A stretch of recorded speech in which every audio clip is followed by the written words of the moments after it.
1936 में doctor B are Ambedkar ने किस संगठन की स्थापना की थी?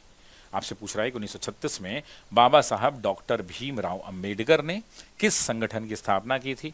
ऑल इंडिया डिप्रेस्ड क्लास यानी डिप्रेस्ड क्लास कांग्रेस यानी All India depressed class Congress, independent labour party, All India scheduled caste federation या Republican party of India?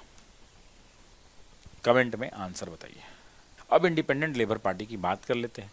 Independent labour party की जब हम बात करते हैं तो वर्ष है जुलाई 1936, जुलाई 1936 का दौर है। जुलाई 1936 के अंदर में बॉम्बे के अंदर में श्रमिकों के राजनीतिक प्रतिनिधित्व के लिए बाबा साहब भीमराव अंबेडकर ने एक पॉलिटिकल पार्टी की घोषणा की और उसका नाम था इंडिपेंडेंट लेबर पार्टी। इस इंडिपेंडेंट लेबर पार्टी का मूल मंत्र क्या था? तो सबसे इसका उद्देश्य क्या था?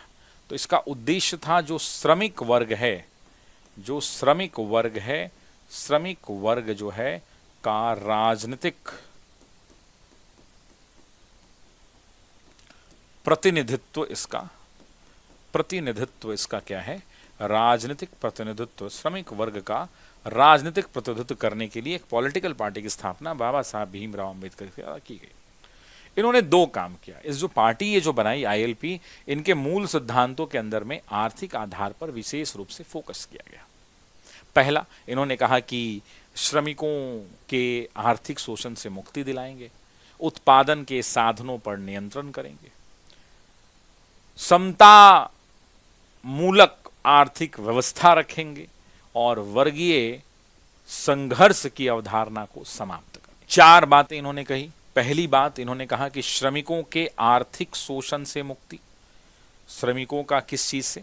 तो अब मेरे रहते हुए श्रमिकों का आर्थिक शोषण से मुक्ति, आर्थिक शोषण से मुक्ति।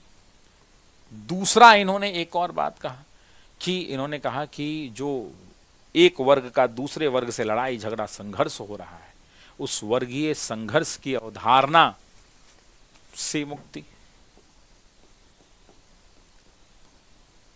प्रश्न का जो सही उत्तर हो जाएगा वो हो जाएगा इंडिपेंडेंट लेबर पार्टी, जिसको हम कहते हैं आईएलपी।